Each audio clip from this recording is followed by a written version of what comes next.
আজকে ছিল সরস্বতী পূজা, তোমরা হয়তো সবাই জানো। আজকে রবিবার, আজকে একদিন পড়েছে, সোমবারের দিন একদিন পড়েছে। এবছর কিন্তু সরস্বতী পূজা দুদিন পড়েছে শিডিউল অনুযায়ী। তো আজকে সাইকেল নিয়ে চলে যাচ্ছিলাম সেই স্কুলে। আমি কিন্তু স্কুলে ঘুরতে যাচ্ছি না, স্কুলে যাচ্ছিলাম বড়াই বিক্রি করার জন্য বা আপেল বিক্রি করার জন্য। অলরেডি আমার আব্বা আর আমার ভাস্তা চলে গিয়েছে সে স্কুলে।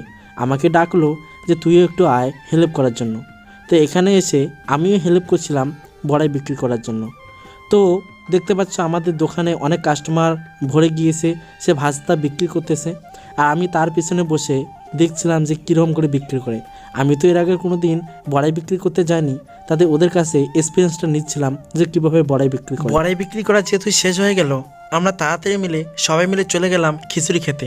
সরস্বতী পূজার দিন খিচুড়ি খেতে জাস্ট ওয়াও লাগে, তাই সবাই মিলে বসে খিচুড়ি খেয়ে নিচ্ছিলাম একসাথে।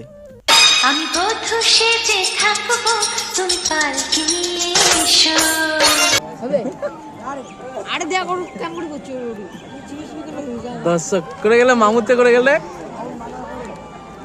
আমাদের এখানে আস্তে আস্তে খিচুড়ি মোটামুটি শেষ হয়ে গিয়েছে, তার জন্য সবজিটা আগে দিয়ে যাচ্ছিল খিচুড়ির আগে।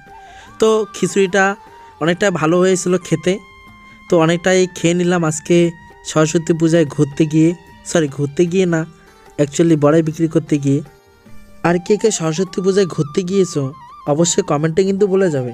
আমি দেখতে চাই যে কতজন আমার এই ভিডিওটা আজকে দেখেছে সরস্বতী পূজার দিনে। কে কে কোথায় কোথায় ঘুরতে গিয়েছেন সেটাও বলে যাবেন। আমি দেখতে চাই কে কে কোথা থেকে আমার এই আজকের ভিডিওটা দেখছেন। তো সবাই ভালো থাকবেন, টাটা।